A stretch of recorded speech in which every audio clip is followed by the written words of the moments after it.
మంత్రి అచ్చెన్నాయుడుపై మాజీ స్పీకర్ తమ్మినేని సంచలన కామెంట్స్ చేశారు. రాజశేఖర రెడ్డి మరణంపై అచ్చెన్నాయుడు అనుచిత వ్యాఖ్యలు చేయడం తగదన్నారు. ఎర్రంనాయుడు మరణం వెనుక నీ హస్తం లేదా అన్నారు తమ్మినేని.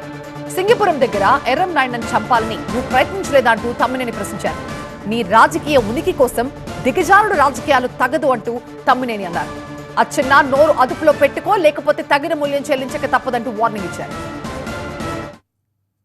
ఎర్రన్నాయుడు మరణంతో నీ హస్తం లేదా? ఆ రోజే అన్నారు చాలా మంది. మొట్టమొదటిసారిగా ఇక్కడ పెట్టారు.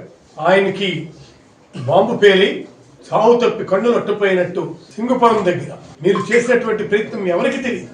ఆ ప్రయత్నంతోనే ఆయన నేరుగా తెచ్చి ఇంట్లో వేశారు. ఆయన మరణించడానికి నీ హస్తం ఉందని చెప్పి చాలా పెద్ద ఎత్తున చెబుతున్నారు. ఆ పెద్ద ఎత్తున చెబుతున్నటువంటి వాటిల్ని నువ్వు అది కాదని చెప్పి ఖండించు. తర్వాత నువ్వు వైజాగ్ నుంచి వస్తున్నటువంటి మీకు ఖచ్చితమైనటువంటి లారీ యాక్సిడెంట్ చేశారు. ఆ యాక్సిడెంట్ లో మీ అన్నయ్య గారు చనిపోయారు. దాన్ని మీరు ఖచ్చితంగా నేను అంగీకరించాలి. అచ్చెన్నాయుడు నీకు ఒకటి చెప్తున్నాను, గుర్తుపెట్టుకో. నువ్వు ఎక్కడో లేవు, ఇక్కడే ఉన్నావు. నువ్వు దేశం వదిలి పారిపోవు. అర్థం కాలేదా? ఇప్పటికైనా నోరు అదుపులో పెట్టుకో. నోరు అదుపులో పెట్టుకోకపోతే తగిన మూల్యం చెల్లించుకుంటావు.